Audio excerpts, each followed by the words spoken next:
You are a sight for sore eyes. We have missed you. Welcome back. Good to have you here. Now, Christianity, as it happens, is no spectator sport. It requires our participation. Today, it requires your participation. To that end, I invite you to finish these sentences, just shouting out the words. It was the best of times, it was the worst of times. It was a dark and stormy night. A long time ago in a galaxy Far, far away. All happy families are alike. Each unhappy family is unhappy in its own way. All right.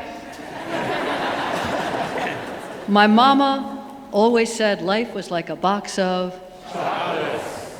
In the beginning, God created the heavens and the earth. Well done. Well done, you lovers of story. On this Easter day, I am reminded that our Christian faith is not primarily a set of beliefs, not primarily a collection of ideas or propositions, not even a set of creeds. Rather, we are inheritors and stewards of a story, a particular story, a shining story replete with angels and animals, with despotic Herods and gentle Josephs, with strong women, stargazers, and prophets. The story of God assuming flesh, being born in a stable. The story of heaven coming to earth. The story of a peasant child who would become the Prince of Peace. The story of the lost being found, the guilty forgiven, prison doors bursting open, and the dead, our beloved dead, your beloved dead, rising to new life in God's transcendent love. The Christian story is not, however, a once and done, happily ever after story. It's not over, not yet. It is the unfolding story of an ongoing drama that matters, deeply matters.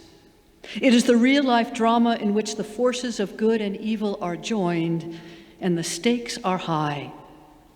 And it is the story in which you and I, we are asked to play our part. We are asked by God to take the side of the good, the side of peace in a violent world, the side of mercy in a vengeful world, the side of warmth in a sneering world, the side of the poor in a world that prizes wealth, and the side of the downtrodden in a world vicious with power. To take our part in this story, we Christians train, practice, strengthen, and ready ourselves for the race of faith, much as you, athletes, ready yourselves for your race. As athletes, you get outfitted with the right equipment. I see it being sold up and down the streets these days. Energy gel, hydration vest, GPS, running watch, and the all-important shoe equipment. For Christians, the necessary equipment includes the bread and cup of Christ's communion table, the waters of baptism, and not least the biblical stories by which we acquaint ourselves with the God of Jesus. For Christians, as for athletes, there is repetition in our preparations. We repeat the same practices over and over and over again. Our version of stretching and warming up, coming to church, tasting the sacred bread and drinking of the sacred cup, praying, practicing generosity, practicing forgiveness, and not least immersing ourselves in the same stories. We do so seeking to build up our moral and spiritual muscles, to ready ourselves for when the going gets tough, to test ourselves that we might represent our God with integrity. Of course, there's differences between Christians and marathoners. You runners are forever training for the next race. Christians, on the other hand, are never not being put to the test. Our whole lives are lived out in the contest between good and evil, indifference and engagement, mercy and justice, courage and cowardice. We are asked to take God's side in every encounter, in the course of every day, with every thought we think, every word that comes out of our mouths, in every deed done or left undone. Fortunately, unlike runners who compete against a quite merciless time clock, we run our race of faith in the presence of a kindly and forgiving God. Somebody say amen. Amen. A God, moreover, and are you ready for this?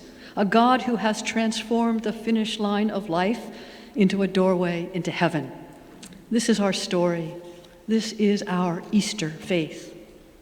And to shift the metaphor a bit, at Old South Church, we have been running this race of faith since our founding in 1669. That is, for over 352 years. And although we have been at it for over 3.5 centuries, we don't view what we do as a marathon, not even as an ultra-marathon. Rather, we understand ourselves to be participants in a relay race. 12 generations of Old Southers have each carried the baton. Each succeeding generation has grasped the baton and run with it, each taking their turn, each generation taking their part, each succeeding generation authoring a new chapter in the ongoing drama of good and evil, oppression and freedom, justice and mercy. As I head into retirement, I have a personal word to say to you, you passionate pavement pounders. Having run a leg of this race with you has been a very special delight. You have helped to write a story, a chapter in the story of Old South Church.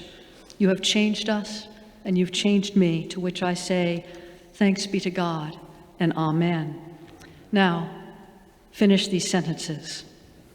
If God is for us, who can be Against us? Now abide faith, hope, and love, but the greatest of these is Love. And finally, may the force be With you. and also with you.